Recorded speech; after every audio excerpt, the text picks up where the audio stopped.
నమస్కారం ఘంటారావానికి స్వాగతం. ముందుగా ప్రధానాంశాలు. గృహ నిర్మాణ రంగంలో ఏపీతో కలిసి పనిచేసేందుకు సింగపూర్ ఆసక్తి. చంద్రబాబుతో ఆ దేశ వాణిజ్య పరిశ్రమల శాఖ మంత్రి భేటీ.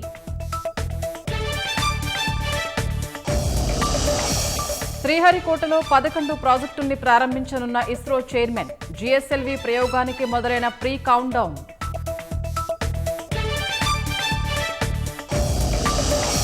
ఒంగోలు కర్నూలు రహదారిపై వాహనదారుల అవస్థలు. ఇరుకు రోడ్డు విస్తరణకు నోచుకోక నిత్యం ప్రమాదాలు.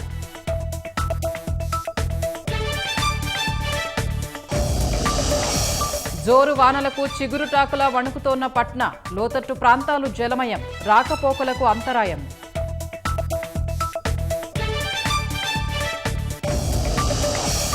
ఉత్తరప్రదేశ్ బారాబంకీలోని అవశనేశ్వర్ ఆలయంలో తొక్కిసలాట. 2 మృతి, మరో 38 మందికి గాయాలు.